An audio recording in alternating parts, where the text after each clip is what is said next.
ama beni yenemezsin. Kalbim aslan gibi. Yoruldum hayat ama beni yenemezsin. Böyle insan hiç görmedim. Yoruldum hayat ama kalbim aslan gibi. Yoruldum hayat ama beni yenemezsin. Böyle insan hiç görmedin. Line and all in due time. I'm back on my feet and I'm back on the grind. They tripped me just before the finishing line. It knocked me for 6, but alhamdulillah. Roof over my head, gotta thank Allah. I told my missus start praying for me. A star for the law if you see me eat. And I don't thank the powers that be. Say a surah before I sleep. I couldn't swim, I was trapped in the deep. Life almost defeated me. Fight or flight, had to fight. I've been fighting all my life. Psychological warfare. You won't see me cry tears. This is nothing new here. Yoruldum hayat ama beni yenemezsin. Kalbim aslan gibi.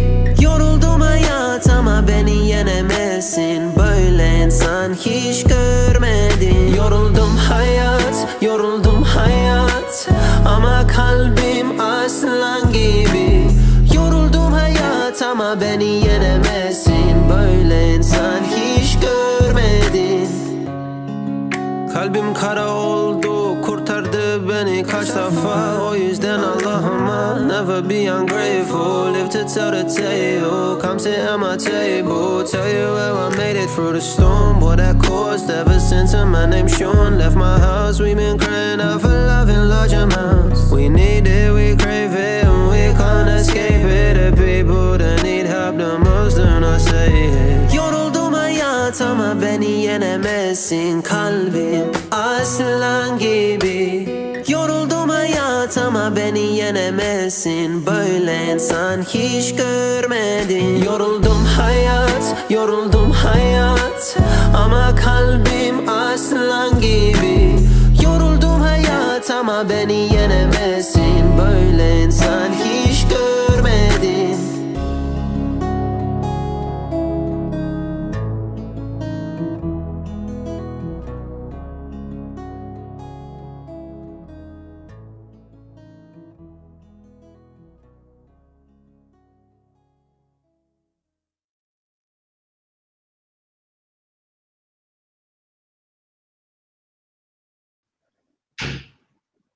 Welcome everybody back to our live festival. We're continuing now, and I'm very happy to announce that I'm now with Ayden.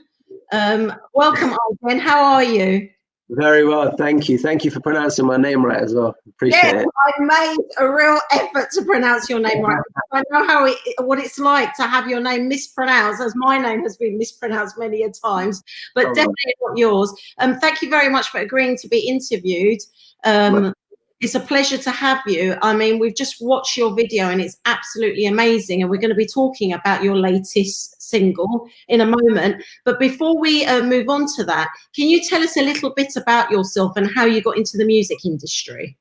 Of course. Okay, so I think it probably starts at age 7. So that's when I first wrote my first ever song. Yeah, and then I would say, you know, it just kind of progressed from there, really. I mean, I kind of forgot about music up until the age of around 16, 17. And it wasn't until, you know, I was around my friend's house. I was around my friend's house one day, and he just goes to me, bro, you know, how come you don't do that music thing anymore? And I said, what do you mean, man? Like, no, nobody's going to take me seriously. People are going to laugh. Like, come on, like, we're in sixth form. Come on, bro. I got other things to focus on. Yeah. He goes, let's go for it. Let's just do a little video now. And I started rapping. I wasn't a singer in those days, but nowadays my music is more, as you probably heard, it's more singy, right? Yeah. So yeah, anyway, he shot the video, done the video, started rapping, uploaded it straight away. We forgot about it. We put our phones down because in those days, people weren't obsessed with like phones like we are now. It was like you post something and you just put it away. Anyway, we've uploaded it. We've looked at it like a few hours later. We're just watching a film, whatever. We check it a few hours later. It's got like 2,000 views, but it's got 35 dislikes and 1 like. I'm thinking, oh my goodness, this is the worst decision I've ever made. And anyway, from there, I received a lot of stick from my peers. I received a lot of backlash. People, you know, they tend to mick at me all the time. But yeah, and then I've been doing it since then, really, and no one's really taking the mick anymore. So yeah. No, I was going to say, why would they do that? But obviously, it's interesting because offline we did speak about that, and you said that at the beginning you weren't too great at music. It wasn't, you know, something that you felt that you were hugely talented in, but yet you had a huge interest in. So, what was it you think that sort of moved you on and made you sort of go back into that line? Is it like a calling in life? Do you think? Or is it something that you enjoy?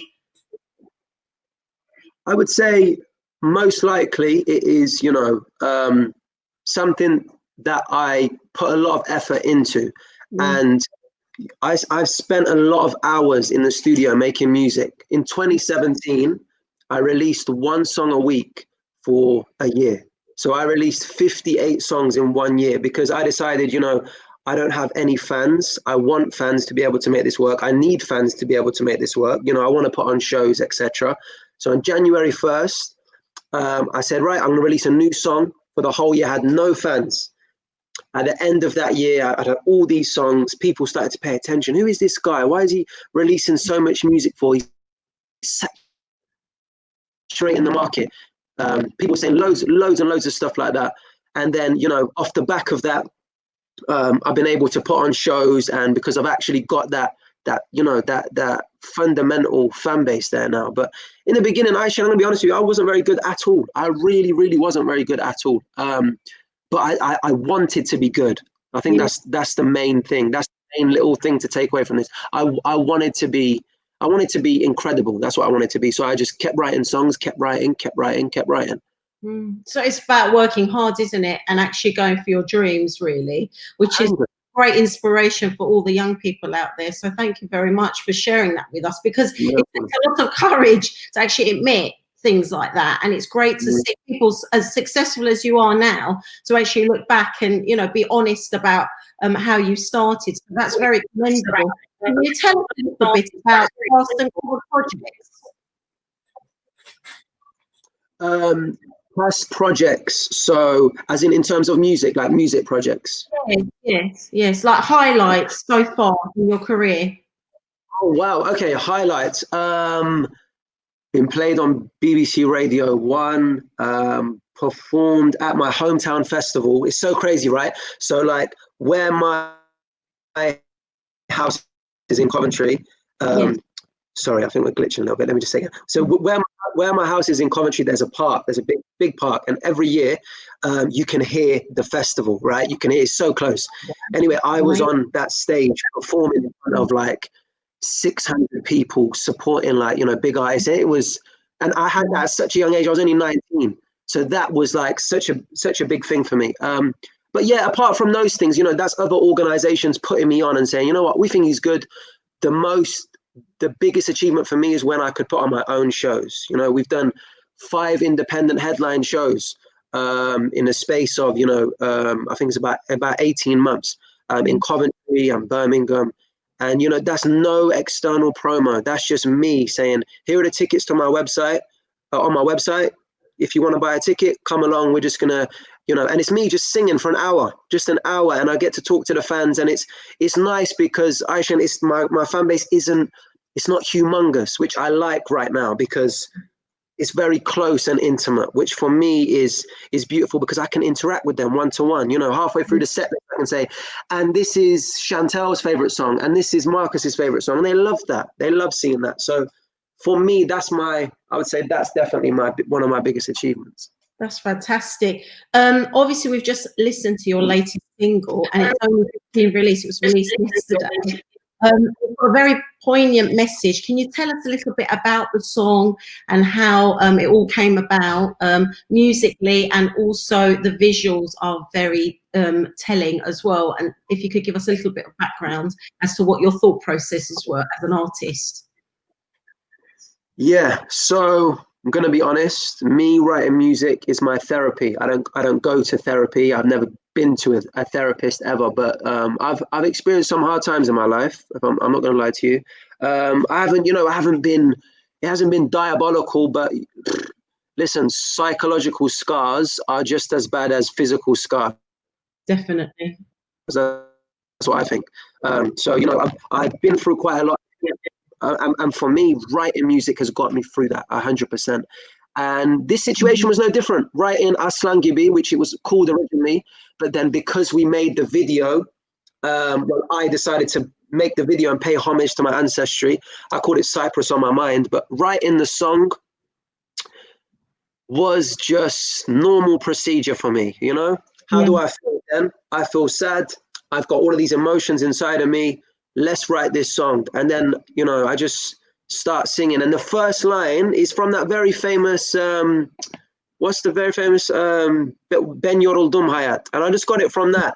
So I got it from that. And I thought, you know what, let me just put my own spin on that classic one. The chorus, you know, I get goosebumps just saying this. I spoke to him just before this, we're doing this interview. But my dad, growing up, he would always say to me, "Oğlum sen aslansın, aslan gibisin sen." And I just got goosebumps saying it right now. But he would say that to me all the time. And for me, that kind of like put it into my head. Then you are a soldier. It doesn't matter what you go through. You can be homeless. You know, yeah. Listen, I'm not gonna go into huge details, but beginning of this year, there wasn't a roof over my head. Let's put it that way. There wasn't a roof over my head. And alhamdulillah, man, that's what I say all the time, because certain stars aligned for me. And then that's why I went into just writing this song. So yeah. I mean, go on. No, I was going to say, there are a few things that really moved me when I heard your song. One was that, like you said, you're thanking God, which is lovely, because you know, when we go back into our past, Turkish Cypriots are quite rooted in their religion and their culture and their tradition. And it's lovely to see how you actually incorporated that into your singing, your belief in some sort of higher being, and your spirituality came through. And that was really, really moving. But also the fact that, you know, there's all this saying about, you know, boys, you've got to man up, you've got to be a man. But it's so lovely that your dad believed in you and he said, you're a lion, you're a fighter, no matter what happens, you pick yourself up and carry on. And I think, you know, that is a tremendous message to put out to young people, that no matter what happens, you know, as long as you feel loved and you are loved, you can carry on. 100%. And yeah, I think that was so important for me, you know, just for, you know, I'm gonna be honest, I didn't always see my dad growing up, but when I saw him, it was always nothing but love. He'd always make me feel protected, always make me feel like, you know, we could take on the world together. So also as well, let me just quickly say, obviously my heritage is Turkish Cypriot, as you can, you know, clearly tell by my appearance and me singing and everything, right? But I'm born in this country. My mum she's like me, so she wasn't born in Cyprus, but her parents born in Cyprus. My dad born there. Obviously, my dad wasn't around growing up. My mum basically raised me, but my nana taught me how to speak Turkish. But I wasn't with my nana all the time. So when I was with my mum, it was a very British upbringing. And over the last 18 months, I've kind of just got rid of those shackles, because I very much honor and respect and appreciate what growing up in Britain and the benefits that it's had on me, 100%. But the cultural aspect, the morals of the Turkish Cypriot culture is something I think that's innately embedded in me, 100%. So that's why, for me, making this music video that I made was to pay homage, you know, to pay homage to the beautiful little island where we come from, man. It gives me goosebumps just talking about it. And not only just to be biased and say, you know, I'm Turkish Cypriot, so I'm going to make the video all about Turkish Cypriot. No, it's about the whole island in its entirety. Yeah. So definitely, 100%. I think this is it. It's trying to merge the two together. Yes, we are British. We are born in this country, and obviously we are very much part of the British culture. But it's very important to sort of look into your roots and where you come from. And it's almost like an instinct, isn't it? Although you were brought up quite British, you had these Cypriot instincts, and at some point in a person's life, you do want to sort of find your identity. So I do feel like this song is a bit of you finding your identity and your journey, and sort of almost growing up and facing certain situations and actually sharing it now with the rest of us. So thank you very much for that, because like I said, it's very, very inspiring when artists share their pain and their journey with their audiences. I think it's brilliant. As a young Turkish Cypriot, therefore, what else would you like to add? What message do you have to the new up-and-coming generation, the new youth? The new youth, I would say, listen, learn your language. Imperative. Imperative. Absolutely. I don't care how much you think you're part of the culture, how many dishes you know, whether you know how to make bizelli, whether you know how to make, I don't know, whatever. There's loads of stuff. Dolma, how did I not think of that? Dolma. Exactly. Whatever it is, right? The thing is, you must learn the language. And don't stop making excuses. Learn the language, and that's coming from somebody who their Turkish can improve. And I'm learning as we speak. This is it. And listen, it's difficult because on Google Translate there isn't Turkish Cypriot to English. There's only Turkish to English. So you'll type in Gardash. What's Gardash in English? And it was saying, we don't understand what this means. So you have to put a K in front of it, and then you have to change it to an E at the end. So yeah, it's learn the language, very important. I know not everybody cares about this, but I am this way inclined. Learn about the history of the country. It's very important. It's not just, it's not just a divided island. That isn't just Cyprus's history. And hopefully in future music videos and future songs, I'll be able to show Cyprus in another light. It's not always about the war, but I had to pay homage first and foremost. But, just do your research on the island. Just it's very important. It's such a rich place, and it's got such beautiful history. So have a look into it and educate yourself. Definitely. I think that's really good advice. Future projects. Tell us about your future projects. I mean, obviously we're living through COVID times. We're currently in a lockdown, which is quite limiting, I know, especially for the music industry and the arts industry in general. But what are your future plans for next year, 2021? You know what? It's crazy, because if we didn't have this year, I would have probably done, 3 or 4 more shows. And I'm going to be honest, that my fans are missing that. That one of them messaged me the other day. They said, I can't wait for this lockdown and coronavirus just to get lost so we can do another Eyeden show. So yeah, next year, more music, more shows. That's everything to me. Just doing the shows is everything. If you said to me, Eyeden, you can create all the music you want in the world, but you can't do any shows, I would honestly reconsider this whole thing, because I'd be like, the shows is where I come alive. That's where it's like, it's real life. Like, you know what I mean? Definitely. So you're much more into the live performances, obviously, than the recordings. But I love that part of it. I mean, the recording is beautiful, of course, and people hear it in their homes, but when you're at the show and you're singing and they sing it back to you, goosebumps, and when it's so intimate, like my shows are, like I'll paint a picture for you. August 2019, so summer evening, right? Yeah, we are on a balcony in the middle of Coventry. There's a beautiful church spire in the background. It's warm. We're outside. We're on top of this balcony. Everybody can hear us walking past. I'm singing my heart out. The fans are singing it back to me. I'm turning around. People are looking up saying, who's that guy? What's he doing? On the outside of the balcony, I have my Instagram, like I have here. They Google it. They have a look on Instagram. Oh, message me. I just saw your... Anyway, we're performing. That's the last show that I done. So imagine how I feel. I'm like, that's like a drug. Like, I want more of that. That's incredible. It is. I mean, you've got to tell us, because like you said, you started not being great at music. I'm sure that's not the case, but we'll wait for it. Having to really work hard to get to where you are. But now you are really sort of becoming very, very successful. You're a big name now, without being modest about it. You really are a big name. How does that feel, that journey now? Like, if there is any last message you'd like to give our audiences about that journey and where you are as a person, how do you feel about that? It's a good question. Yeah, for sure. Listen, it's a very good question, and I could come on here and give you the very, TV answer and lie, but I'm not going to do that. I'm going to be completely transparent.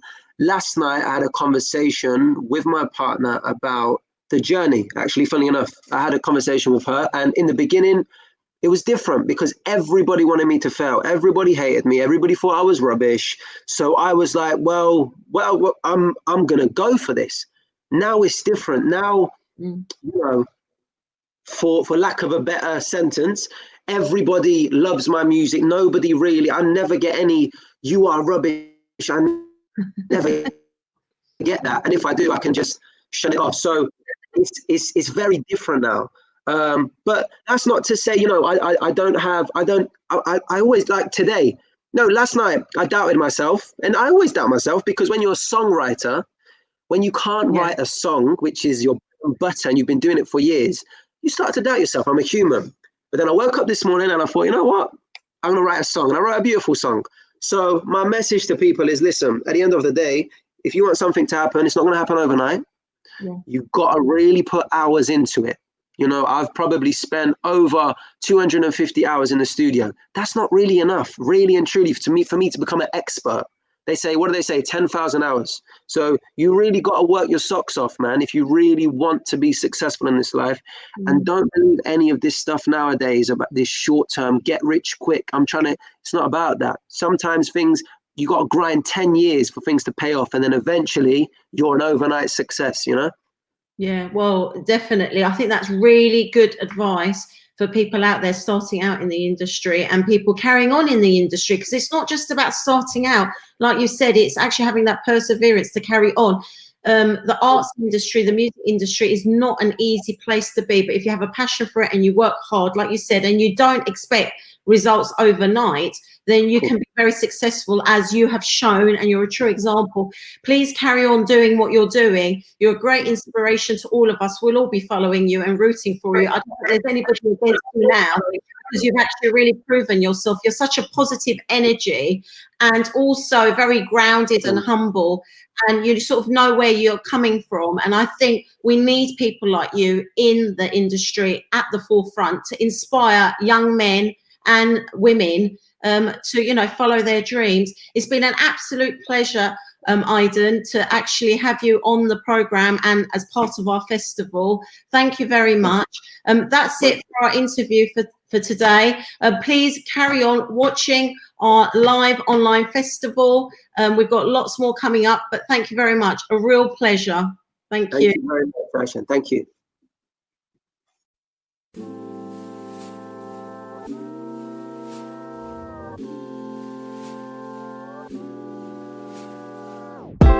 Been praying for this love to the God above for way too long. I had to right my wrongs, was crying through the night, like every single night. I'm glad I got you back. Just wanna wrap my arms around your waist. I don't care what anybody says. I'm obsessed with your little ways. Do you work on a Monday, Tuesday? Are your days off mostly Fridays? Tell me about your average day. In the life of you, I want to see it all unravel. I knew we'd make it, let's celebrate it. Can't believe we're back in each other's arms. I knew we'd make it, rejuvenated. Can't believe we're back in each other's arms.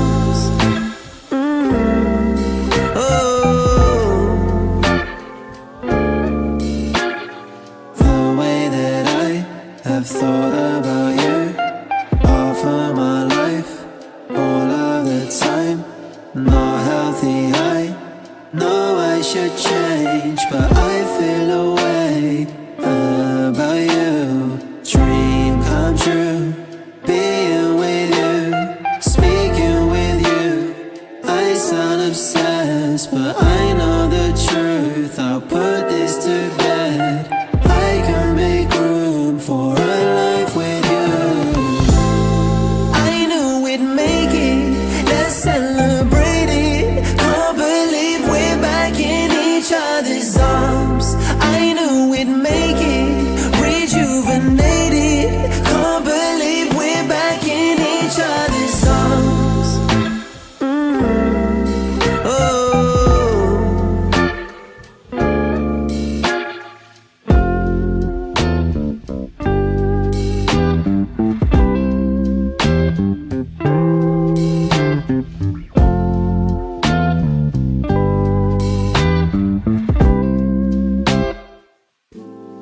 I knew we'd make it, let's celebrate it. Can't believe